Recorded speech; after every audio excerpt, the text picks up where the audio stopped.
पिछले वीडियो में हम लोग पढ़े थे एंड्रोसियम, जायांग और उसमें माइक्रोस्पोरोजेनेसिस भी पढ़े थे। परागकोश परागकण का निर्माण, अर्थात पिछले वीडियो में हम लोग एंड्रोसियम से संबंधित सभी इवेंट्स जो है पढ़ लिए थे। आज हम लोग पढ़ेंगे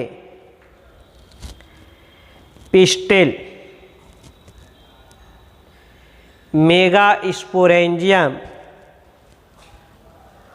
ovule and embryo sac.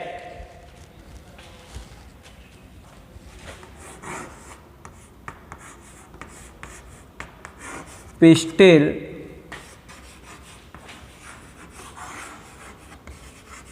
Megasporangium,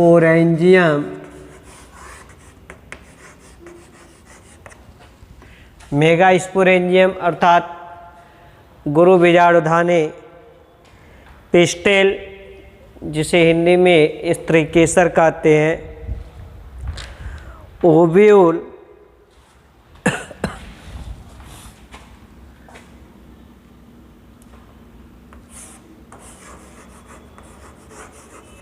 ovule अर्थात मेगास्पोरेंजियम को ओव्यूल तथा एम्ब्रियो सैक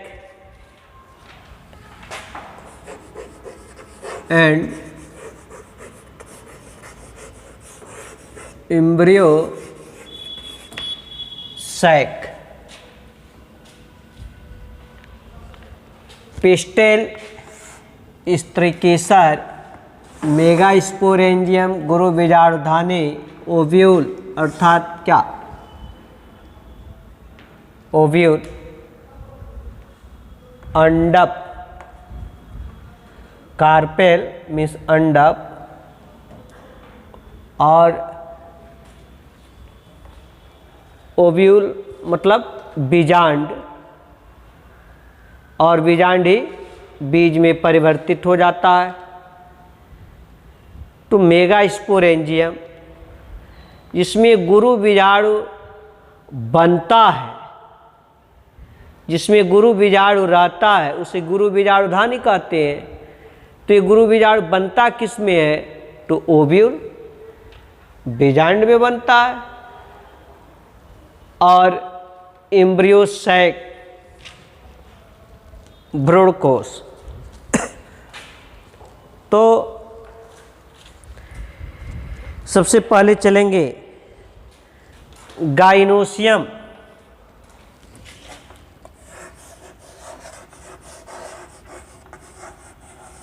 गाइनोसियम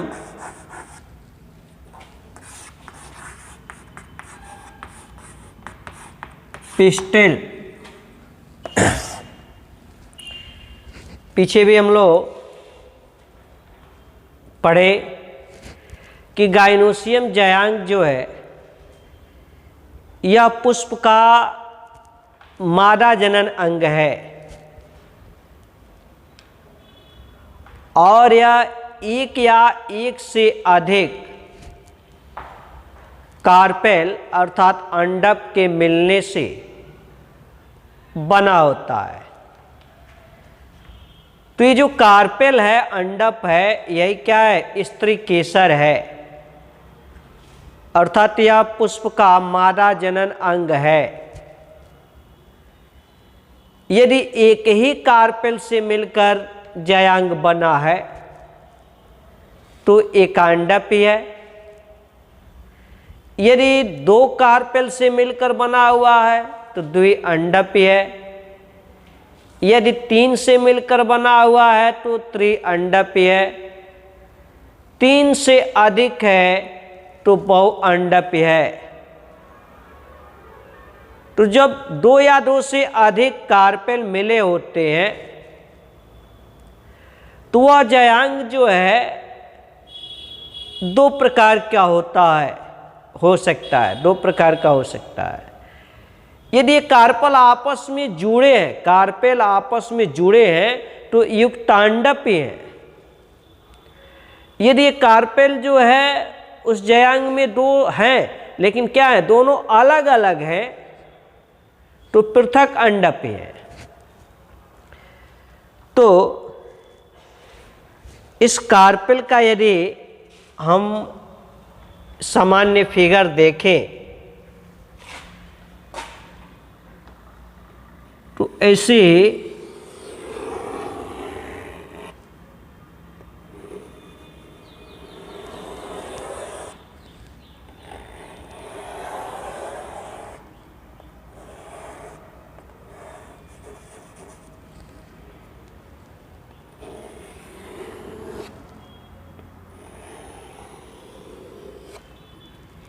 जिस पर कार्पेल स्थित होता है, अर्थात पुष्प जिस पर स्थित होता है, क्योंकि जयांग है, चौथा चक्र है, सबसे अंदर का चक्र है, तो पुष्प जिस पर स्थित होता है, पिछले वीडियो में भी हम लोगों ने पढ़ा, क्या है, थैलमस है, पुष्पासन है।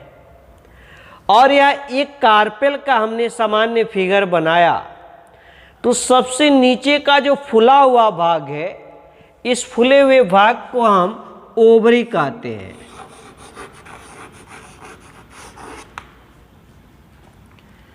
और इसके ऊपर जो ये नलिका समान संरचना है, इसे हम वर्तिका या स्टाइल, वर्तिका या स्टाइल कहते हैं। और सबसे ऊपर जो घुंडी सदृश संरचना है, इस घुंडी सदृश संरचना को हम वर्तिकाग्र अर्थात स्टिग्मा कहते हैं। यह एक कार्पेल की, एक अंडक की सामान्य संरचना है। और अंडाशय के अंदर जो है बहुत सी जो है छोटी छोटी गोलाकार रचनाएं होती हैं। और इन छोटी छोटी गोलाकार रचनाओं को हम ओव्यूल कहते हैं, बीजांड कहते हैं, या इसी बीजांड को हम मेगा स्पोरेंजियम कहते हैं, गुरु बीजाणुधानी कहते हैं, क्योंकि इसमें गुरु बीजाणु, मेगा स्पोर अर्थात अंडप कोसा, अंड कोसा, मादा युग्मक का निर्माण होता है, मादा युग्मक पाया जाता है, जिसे हम गुरु बीजाणु कहते हैं, इसलिए इसे गुरु बीजाणुधानी कहते हैं। तो इसके अंदर जो है बहुत सी छोटी छोटी संरचनाएं पाई जाती है। जैसे यहाँ ऐसी जो है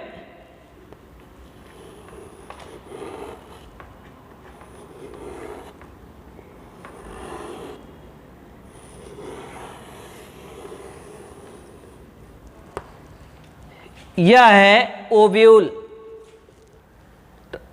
ओवरी के अंदर ओव्यूल पाया गया, बीजांड पाया गया। अर्थात क्या है, ये गुरु बीजाणु धानी है, मेगा स्पोरेंजियम है। तो बीजांड या महाबीजाणुधानी कह लें या गुरु बीजाणुधानी कह लें, इनकी क्या रचना है, इनकी रचना के बारे में थोड़ा सा अध्ययन करें तो इस जो अंदर जो है हम ओवरी के अंदर बनाए हैं, इसको समझने के लिए थोड़ा हम बाहर बना दे रहे हैं। तो यहाँ पर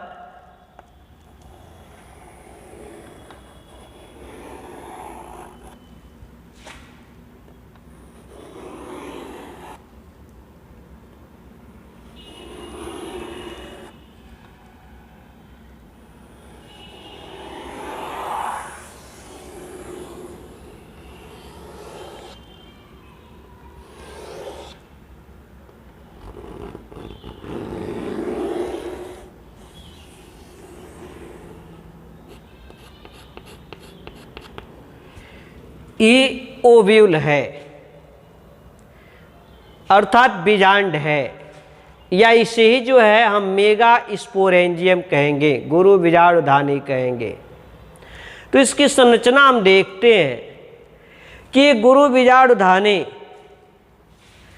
जिस संरचना से जो है प्रत्येक गुरु बीजाणुधानी का लें या बीजांड का लें, ये होता कहाँ भाई?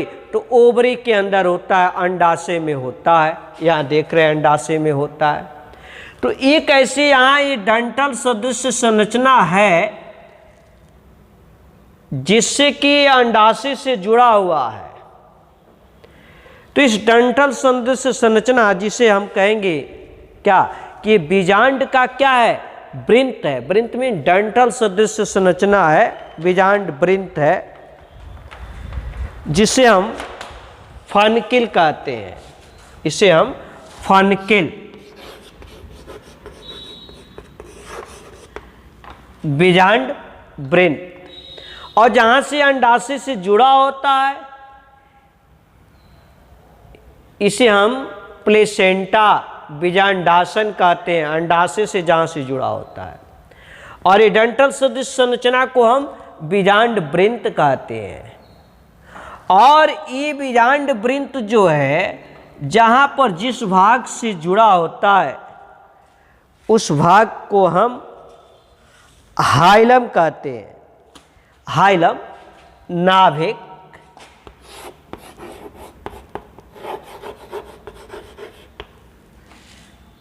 हाइलम देखे होंगे, किसी भी बीज को देखे होंगे, बीज, ये ओव्यूल ही जो है फर्टिलाइजेशन के बाद जो है किसमें? बीज में, सीड में परिवर्तित हो जाता है, बीज में परिवर्तित हो जाता है। तो आप बीज देखे होंगे, चना का बीज देखे होंगे, मटर का बीज देखे होंगे, मक्के का बीज देखे होंगे। तो लगता है कि बीज को देखने पर ऐसा प्रतीत होता है कि कहीं पर जो है कुछ संरचना जुड़ी हुई है और जुड़कर जो है जैसे वहां से वो टूटकर निकल गई हो, उससे अलग हो गई हो और उसका स्पॉट चिन्ह वहां दिखाई दे रहा है। जैसे दो रूम के बीच में या एक दीवार है, लेकिन इस दीवार को बाद में तोड़कर हटा दिया जाए तो दोनों साइड में किनारे पर जो इसका स्पॉट दिखाई देगा, जैसे लगेगा कि यहाँ पर पहले से दीवार था। वैसे ही बीज में जैसे कुछ संरचना पहले से डंठल सदृश संरचना है जुड़ा हुआ है, ये निकल गया तो वहाँ स्पॉट जैसी संरचना देखने को मिलती है। वही क्या है? हाइलम है। और फिर आध्यावरणी से घिरा हुआ कोशिकाओं का एक पुंज होता है और उस कोशिकाओं के पुंज को हम न्यूसेलस कहते हैं।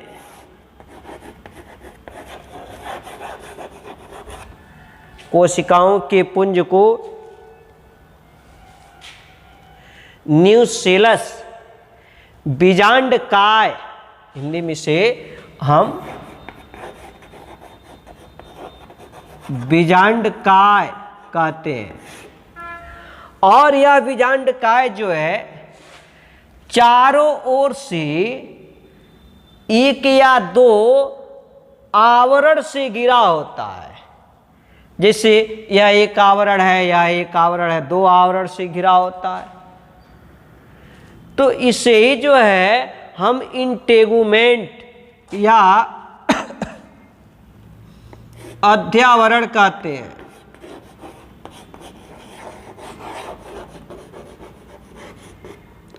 इंटेगुमेंट अध्यावरण कहते हैं। यदि दो अध्यावरण से घिरा हुआ है तो द्विअध्यावरणी कहते हैं। तीन अध्यावरण से घिरा हुआ है तो त्रिअध्यावरणी कहते हैं। किसी में एक ही से होता है तो एक अध्यावरणी है। और जहां से निकलता हुआ प्रतीत होता है तो एक जगह ऐसे लगता है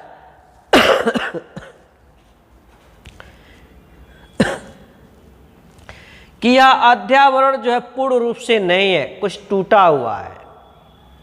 यहां पर जैसे यह अध्यावरण आ रहा है तो यहां लग रहा है कि जैसे ब्रेक हो गया, यहां लग रहा है ब्रेक हो गया है। तो जो ब्रेक हो रहा है इसे हम बीजांड द्वार कहते हैं, माइक्रोपाइल, माइक्रोपाइल कहते हैं, बीजांड द्वार। और बीजांड द्वार के ठीक विपरीत में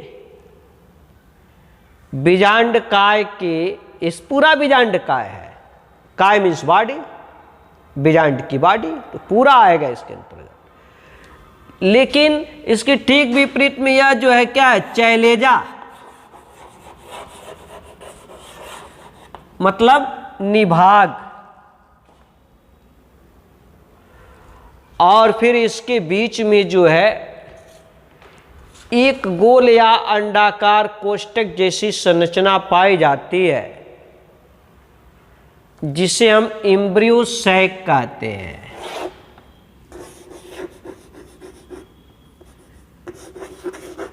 एम्ब्रियो सैक, भ्रूण कोश कहते हैं। और इस भ्रूण कोश में जो है निभाग की ओर 3 कोशिकाएं होती हैं, निभाग की ओर 3 कोशिकाएं होती हैं जिन्हें हम प्रतिमुख कोशिका कहते हैं। और बीजांड द्वार की ओर भी 3 कोशिकाएं होती हैं जिनमें से बीच की कोशिका कुछ बड़ी होती है, बीच की कोशिका कुछ बड़ी होती है जिसे हम अंड कोशिका कहते हैं या अंडकोशा कहते हैं। और दोनों तरफ की कोशा को सहायक कोशा कहते हैं। और बीच में जो है द्विध्रुवीय डिप्लॉयड जो केंद्रक होता है, द्विध्रुवीय कोशिका पाई जाती है।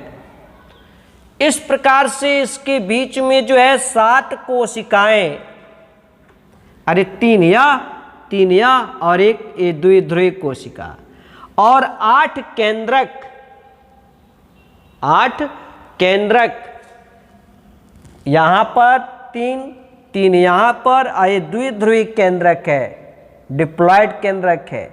कैसे होता है अभी आगे जस्ट बताएंगे। तो ये संरचना है ओव्यूल की, ये ओव्यूल की संरचना है। तो यहाँ अंडकोशा और दोनों बगल की सहायक कोशा मिलाकर एग अपरेटस, अंड समूचे भी हम इसे कहते हैं। तो ये जो है स्ट्रक्चर ऑफ ओव्यूल या स्ट्रक्चर ऑफ मेगा स्पोरेंजियम, बीजाणुधानी की संरचना है। फिर आता है कि मेगा स्पोरोजेनेसिस क्या है। मेगा स्पोरोजेनेसिस क्या है, गुरु बीजाणु जनन किसे कहते हैं। तो गुरु बीजाणु मात्र कोशिका से गुरु बीजाणुओं की रचना का जो प्रोसेस होता है, प्रक्रम होता है, उसे ही जो है हम गुरु बीजाणु जनन कहते हैं। गुरु बीजाणु मात्र कोशिका से गुरु बीजाणु रचना के प्रक्रम को गुरु बीजाणु जनन कहते हैं। या कह सकते हैं कि गुरु बीजाणु मात्र कोशिका में अर्धसूत्री विभाजन के पश्चात महाबीजाणु के बनने की क्रिया को, महाबीजाणु मतलब क्या, गुरु बीजाणु बनने की क्रिया को हम मेगा स्पोरोजेनेसिस या गुरु बीजाणु जनन कहते हैं। और गुरु बीजाणु जनन के समय जो है बीजांडकाय की, ये जो बीजांडकाय है, इस बीजांडकाय की एक अधा स्तरीय कोशिका आकार में बड़ी हो जाती है, अन्य कोशिकाओं से भिन्न हो जाती है, जिसे हम क्या कहते हैं, प्राथमिक प्रप्रसु कोशिका कहते हैं। और यही प्राथमिक प्रप्रसु कोशिका जब विभाजित होती है तो बाहर भित्तीय कोशा और अंदर की ओर जो है प्राथमिक जनन कोशिका या गुरु बीजाणु मातृ कोशिका का निर्माण होता है। और फिर इस गुरु बीजाणु मातृ कोशिका में जब अर्धसूत्री विभाजन होता है तो अर्धसूत्री विभाजन के पश्चात 4 गुरु बीजाणु केंद्रक या दीर्घ बीजाणु का निर्माण होता है, अर्थात मादा युग्मकोद्भिद का निर्माण प्रारंभ हो जाता है। क्यों? क्योंकि ये युग्मकोद्भिद अर्धसूत्री विभाजन के पश्चात बना है।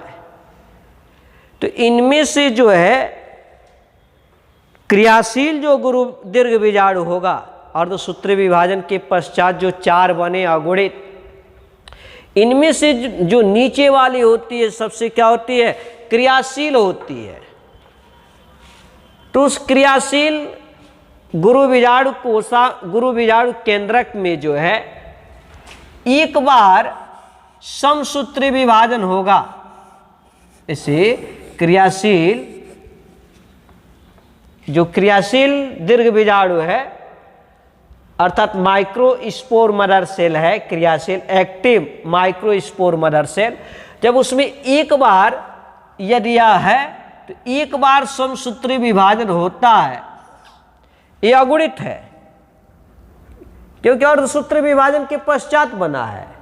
और जब एक बार समसूत्री विभाजन हुआ तो 2 केंद्रक बना और दोनों केंद्रक जो है एक दूसरे के विपरीत ध्रुवों अर्थात दोनों ध्रुवों पर चले जाते हैं। एक इधर चले जा अर्थात निभाग की ओर आ गया और एक इधर जो है माइक्रोपाइल की ओर आ गया। कुछ समय पश्चात फिर से जो है इनमें एक बार समसूत्री विभाजन होता है, तो यहां पर भी 2 केंद्रक हो गया, यहां पर भी 2 केंद्रक हो गया। क्या है? अगुणित है क्योंकि समसूत्री विभाजन हो रहा है बार बार। फिर से कुछ समय पश्चात दूसरा बार होता है समसूत्री विभाजन, तो 4 केंद्रक हो गए दोनों पर, यहां पर भी 4, यहां पर भी 4। तो कुल मिलाकर जो है इसमें कितने हो गए भाई? 8 केंद्रक हो गए। इन 8 केंद्रक में से जो है प्रत्येक ध्रुव से एक एक केंद्रक जो है अपने ध्रुव की ओर से चलकर और मध्य भाग में आ जाते हैं, बीच में आ गए। तो बचे कितने? तो 3 बचे। अब कुछ समय पश्चात जो है इन तीनों केंद्रक के चारों ओर भित्ति का निर्माण हो जाता है। भित्ति का निर्माण हो जाता है अर्थात केंद्रक के चारों ओर आवरण का निर्माण हो जाता है, तो एक कोशिका बन जाती है। तो इसे हम क्या कहते हैं? प्रतिमुख कोशिका कहते हैं। और ये प्रतिमुख कोशिका क्या भाई? अगुणित है ये भी। और यहाँ जो माइक्रोपाइल की तरफ है 3 केंद्रक, इनमें से भी इनके चारों ओर जो है भित्ति का निर्माण हो जाता है। तो इसमें जो बीच का है सबसे बड़ा होता है, जिसे हम अंडकोशा कहते हैं। शेष आसपास के दोनों को हम सहायक कोशा कहते हैं। और इन तीनों को अंड समुच्चय एग अपरेटस कहते हैं। ये भी अगुणित है क्योंकि क्रियाशील गुरु बीजाणु में समसूत्री विभाजन के पश्चात ऐसा हुआ। और बीच में जो 2 केंद्रक हैं, दोनों केंद्रक आपस में फ्यूजन कर लेते हैं, तो ये भी क्या? n प्लस n अर्थात क्या है? 2n, द्विगुणित है। तो इस प्रकार से इस भ्रूण कोश में जो है कितने? तो 8 केंद्रक और 7 कोशिका का निर्माण हो जाता है।